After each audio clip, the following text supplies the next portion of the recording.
Coming up on the Herald High School Sports Show, bragging rights are at stake in Broward. Our big game of the week pits Dillard against St. Thomas. The playoffs have arrived in volleyball. We'll check out the district tournament action. And our featured student athlete excels not just in football, but plays a winning musical tune as well. We have all that and more. On the Herald High School Sports Show!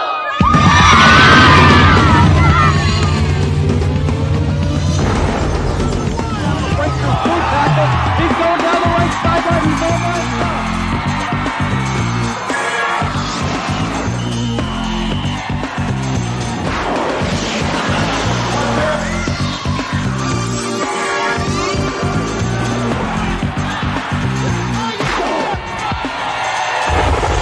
The Miami Herald High School Sports Show.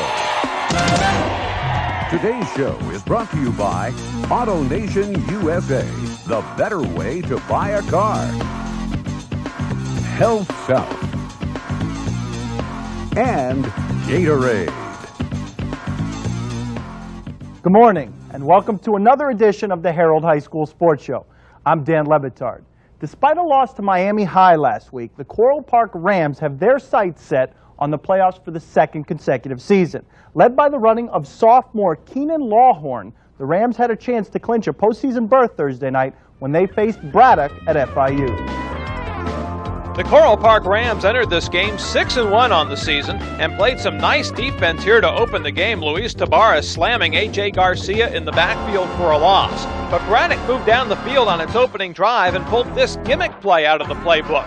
From the unbalanced formation, they throw to a wide-open Derek Coulian, who takes it all the way for an apparent touchdown.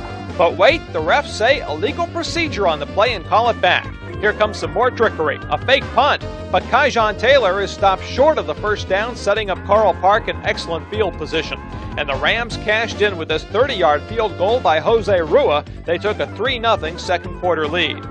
Then the Rams drove again just before the half. Luis Gonzalez with the pass to Tavares Robinson, who makes a great catch along the sideline. That set up a LeAntoine Stanley touchdown. Coral Park led 10-0. Braddock took to the air in the third quarter, but Coral Park kept up the solid defense. Robert Correa comes away with the interception. He returns it deep in the Braddock territory. It was the only turnover of the game, but it proved costly. It set up this quarterback sneak into the end zone by Gonzalez, and Coral Park was on its way, leading 17-0. Running back A.J. Garcia has been Braddock's main offensive weapon this season. He does some nice things with the ball here after taking in the pass from Keldrick Bailey, getting down to the Coral Park 32.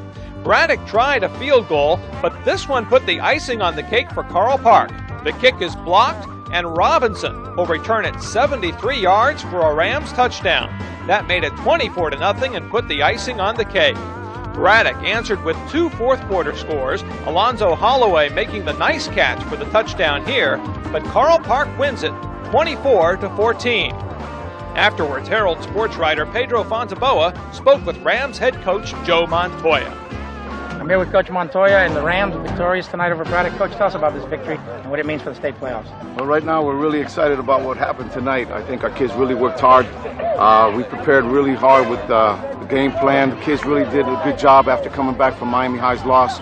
But we're ready for what we need to do. Now we've got one more game to go, and we'll see what happens. On the scoreboard, Homestead upset Palmetto 12-0, while Jason Davis ran for 275 yards in Southridge's big win over Sunset.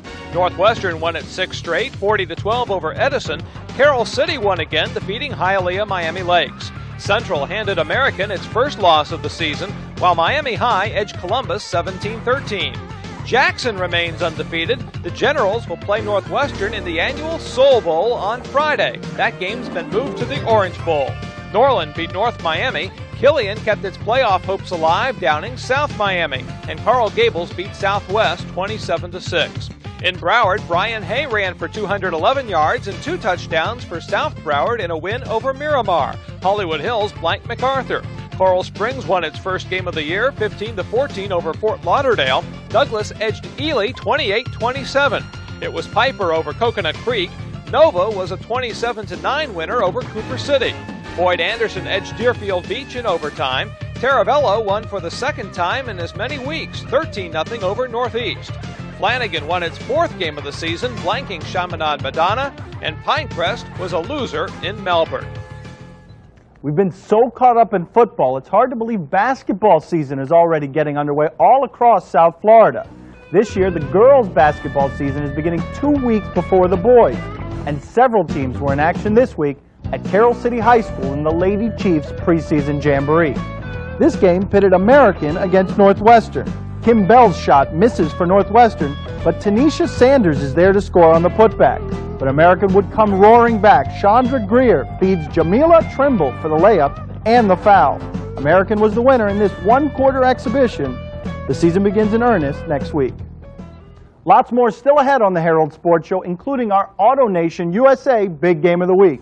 And we'll introduce you to our featured student athlete who dominates on the football field and plays beautiful music off it, too. We'll be right back.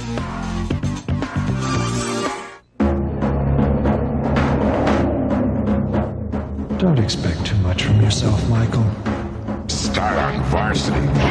You can't play at the level of North Carolina. Be realistic. Forget the team. Think of yourself. Why go back to basketball? You'll embarrass yourself. Had enough? Just getting started.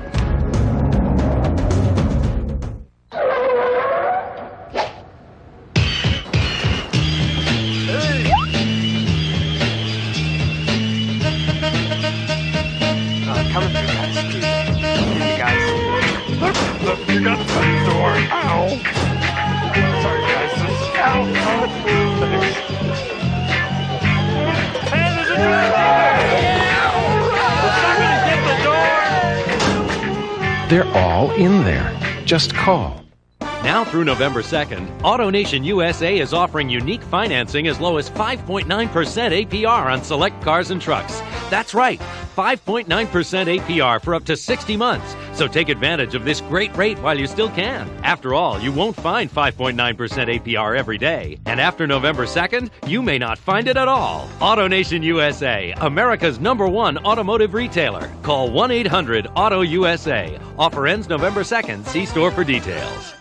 I had no fear. The biggest linebacker, the fastest corner, come touch me. The end zone, I owned it. I never saw it coming. I'll never forget that noise, and I'll never forget the pain. My future was at stake. I wanted the best. Health South, surgery, rehab, and hours of hard work. But now I'm back, ready to rock your world. Give me the ball.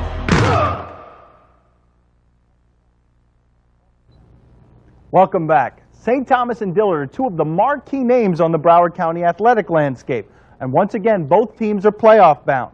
Dillard has already clinched its district, while St. Thomas hasn't won anything just yet, but appears headed for the playoffs as well. Friday night, these teams renewed their rivalry at Lockhart Stadium. It's Dillard versus St. Thomas, our Auto Nation USA Big Game of the Week. Happy Halloween! This Friday night matchup was an important tune-up for both teams. Dillard had already clinched its district in Class 6A, while St. Thomas plays for its 5A district title next week. A bad omen for Dillard early in the game. Mario Bynes breaks free for a long touchdown run, but it's called back by an illegal motion penalty. Later in the first quarter, it was St. Thomas that scored first. Quincy Brown throws one high and deep for Cameron Ankley. He catches it along the sideline and goes in for the score. 7-0 Raiders. Dillard's best plays on this night came on defense and special teams. They block the field goal here. Elijah Bell makes the return. And later, it's Junior Rosegreen with the interception of a Brown pass. But Dillard couldn't cash in on either turnover, and this turned into a nightmare of a game for the Panthers.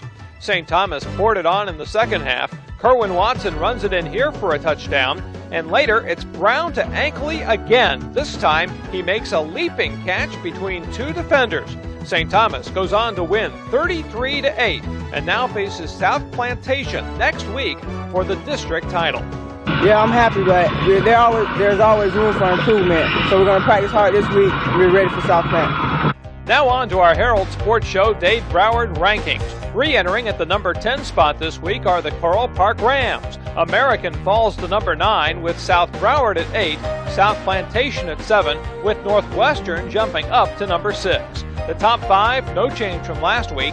Jackson, with St. Thomas holding at number 4, Southridge at 3, Plantation still at number 2, and again at number 1, as they have been all season. It's the Carroll City Chiefs, sitting atop our Dade Broward rankings. In South Dade, Southridge High has turned out a number of top football players, but the Spartans may never have had someone whose talents are as diverse as this young man's. Dwight Slater, who excels in football, is student government president and is also a top college prospect in music. However, as Pedro Fontaboa wrote in the pages of the Herald, this story is also about a son's serenade for his mother. We now present to you our featured student athlete, Don Mariuto reports.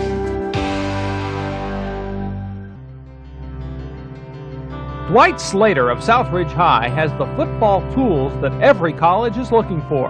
6'4", 280 pounds, and serves as the leader of the Spartans' offensive line. Well, it's the backbone of the team. Without the offensive line, there's no scoring, there's nothing. That starts at the offensive line, and we pretty much hold the team up, and I enjoy that responsibility. The atmosphere at the Southridge program is very into the student athlete, and I enjoy the family atmosphere as well. But when he's away from football, you could say Dwight Slater marches to a different beat, playing the bassoon in the Southridge Concert Band. Do you enjoy music as much as you do sports, or perhaps more? Probably more. I've been doing music a lot longer than sports, and it gives me more enjoyment. I think the bassoon is a lot more challenging. Being a double reed instrument is probably one of the hardest instruments to learn how to play. It's pretty interesting, and I enjoy the challenge. But the most heartfelt music Dwight plays rolls off his fingers at home on the family piano.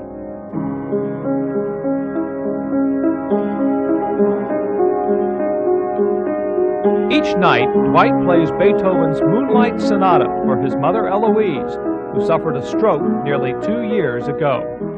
Every night I enjoy it. Dwight plays for me since I've been ill. It's just a part of our therapy. My mother has always been the backbone in my life, helping me get through a lot of problems and things. And when she had the stroke, it was very trying on my life. I've often heard him say that Mama just not used to seeing you this way. And every time he plays that song, you just seem to go into somewhat of a relaxed mode and she's just bubbly after.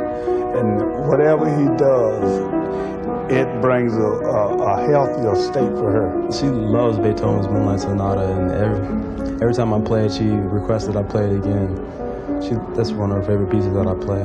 He plays for me, and I listen for it. I wait for it every night. I don't care how late he gets in. He has to do that for me. He loves it, and so do I. Dwight plans to attend college on a football scholarship and study medicine while minoring in music. With a 4.67 GPA at Southridge, he can choose almost any path he wants.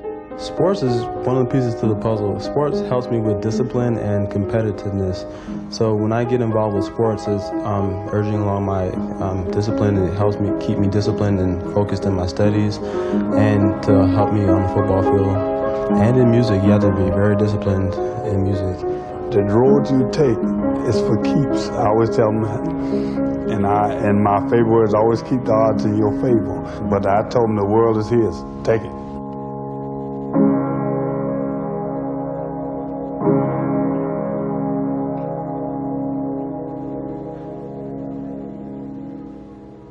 Dwight's mother hopes to attend some of his games later this season.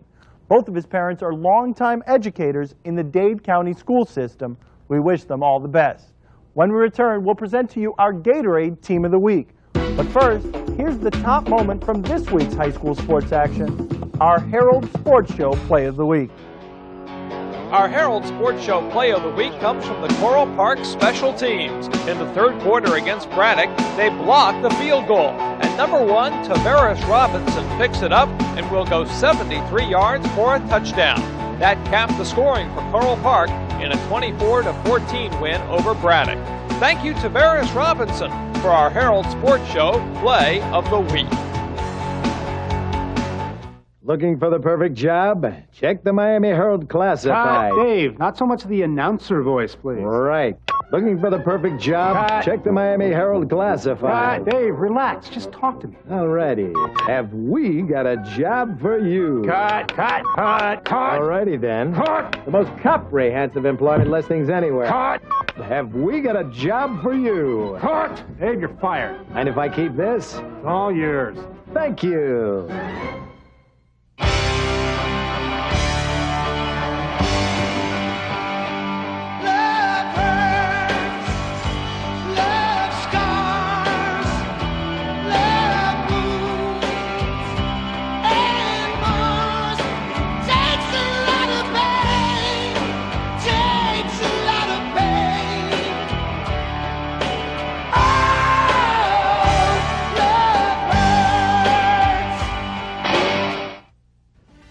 Good morning, everyone. I'm Tony Segreto, along with the coach Jimmy Johnson and Joe Rose. And right after the Herald High School Sports Show, we'll be here with another edition of the Jimmy Johnson Show, recapping last week's game against Chicago. And we'll look ahead to today's game against the Buffalo Bills, coming up next on the Jimmy Johnson Show.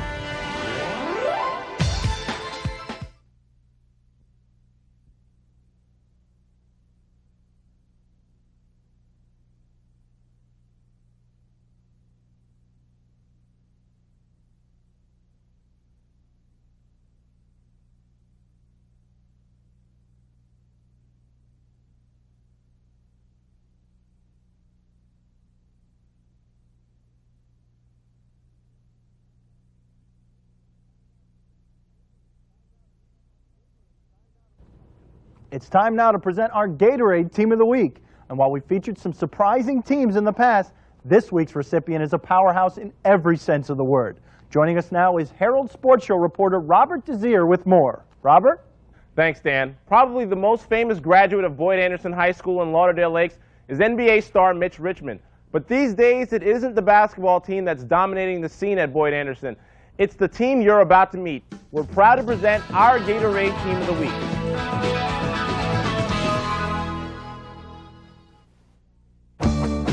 Year in and year out, these guys are good. But this year, they're primed for greatness. The Boyd Anderson boys cross country team is our Gatorade Team of the Week. BA is ranked 18th nationally and is also last year's defending Class 6A state champs. But they're looking for more. This team decided to crank it up a notch by investing time and energy going up to North Carolina to prep themselves for this season. And when they got back, they were ready for me, and we've been just trying to keep them focused, which they are, looking at the state meet being the only meet of the season. Right now we're just trying to keep our head focused and keep everybody straight for the championship season. Hopefully we could come off with a victory. BA is loaded with talent, placing 6 runners in the top 8 spots to win last week's Broward County Championship. But their minds are set on repeating as state champs. We definitely want to be state champions. That's our main focus. The state meet is really the only meet of the whole year. But we don't get too confident in, things like that. We have little goals. We take each meet as, one step at a time. Besides being teammates, these guys have a good relationship off the track, and it's this friendship they share that makes them so successful. It's like a big family. We build like a big old family, and we like together. Whatever we do is like, it's never like one of us. It's always 2 or 3 of us, doing something. We're a very together team, and I think because we're so unified, that helps us a lot in cross country. Congratulations to the Boyd Anderson boys cross country team, our Gatorade Team of the Week. Next up for Boyd Anderson is the district meet this Friday at Tradewinds Park. The state meet is set for November 22nd in Jacksonville. Dan, back to you. Thanks, Robert. The playoffs are still 3 weeks away in football, but they've already begun in volleyball. We caught up with some of the district tournament action Friday evening.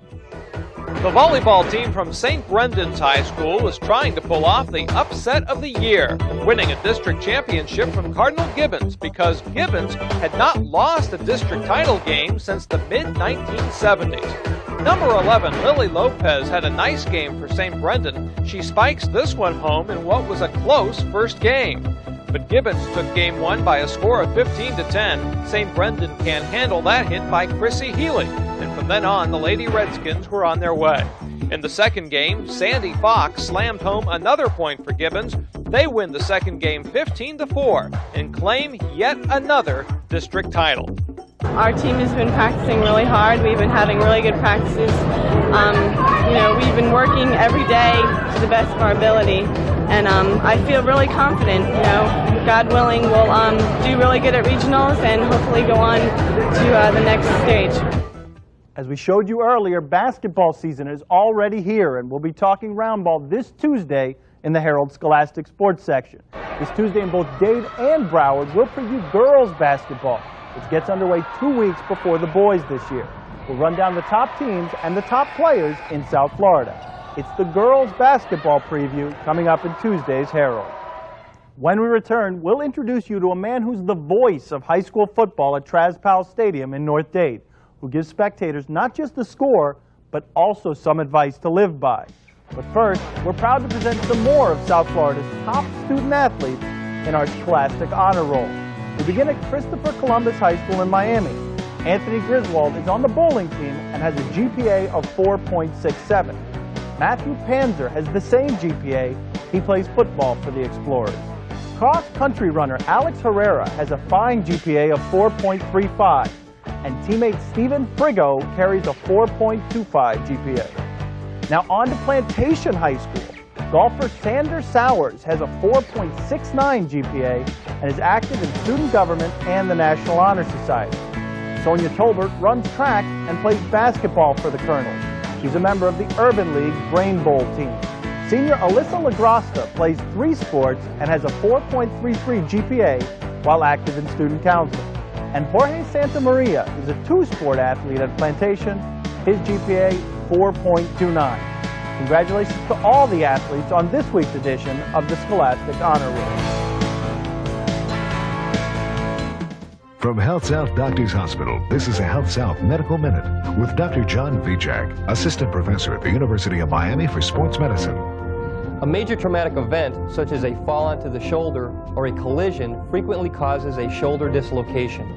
One of the most common ways to dislocate a shoulder involves a force on the arm in which the shoulder is stretched out overhead, as would occur during arm tackling in football, blocking a shot in basketball, or landing on an outstretched arm during skiing.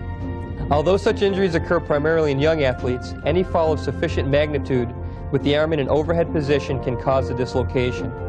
Initial treatment consists of a closed reduction to place the shoulder back into its normal joint.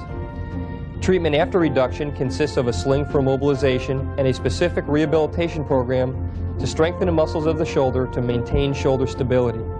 To decide the best treatment after a shoulder dislocation, it is best to consult a sports medicine specialist. I had no fear. The biggest linebacker, the fastest corner, come touch me. The end zone, I owned it. I never saw it coming. I'll never forget that noise, and I'll never forget the pain. My future was at stake. I wanted the best. Health South, surgery, rehab, and hours of hard work. But now I'm back, ready to rock your world. Give me the ball.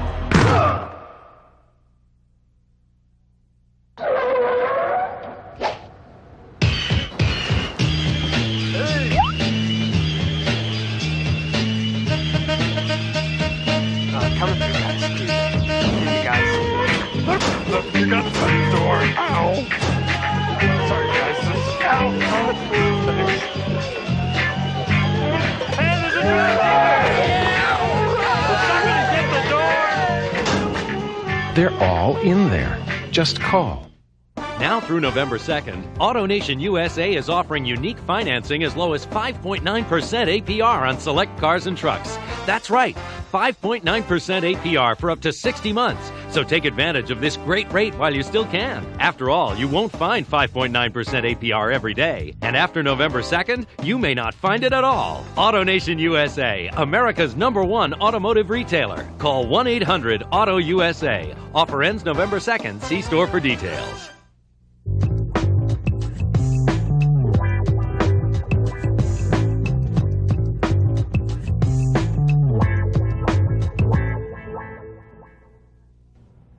Welcome back. As the saying goes, you can't tell the players without a program.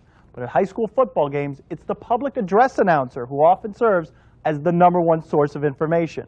And at Traz Powell Stadium in Dade, this man, William Wilcox, not only calls it as he sees it, but he delivers a message to his audience that extends far beyond the boundaries of the football field. Let's listen in. Good evening. football fans, welcome to Nathaniel Trash Power Stadium for tonight's game between the Miami Edison Red Raiders and the Miami Northwestern Bulls.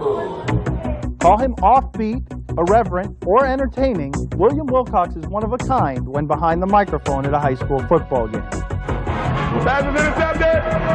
He could go all the way. Touchdown, Bulls. Sometimes people say, man, that Wilcox up there, but just to know they're listening, and that's what's important, that they're listening to me. And to know that they're listening, then I know somebody's going to take heed to what I'm saying. And that's what's important, that they're listening. Wilcox's trademark? Anti-drug messages that play to a receptive audience. That's right. No to drugs and yes to education. Put down the gun and pick up the books. No to drugs, but yes to SAT, ACT. No one told me to say it. I just started saying it, and it caught on, and it's become a part of me. You know, I don't just say it. I say it because I mean it. Ready, begin. 1, 2, just say no. 1, 2, just like that. During the day, Wilcox teaches at North Miami Elementary School, where he reinforces his anti-drug message. In the hallway, I'm walking in the hall, the little kids, no to drugs and yes to education. And I say, that's right. Now I want you to say it, but I also want you to mean it. And Ashley wants to say, no to drugs and yes to education. That's right, Ashley. Say it again.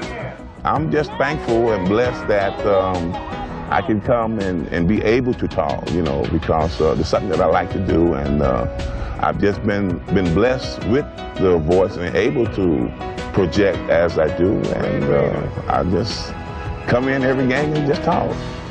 Just talk. Remember. Remember what? Well, I'm glad you asked. It's not over until it's over. You gotta love it. Gotta love it. Joining me now in the studio is the dynamic voice of Traz Powell Stadium, Will Wilcox.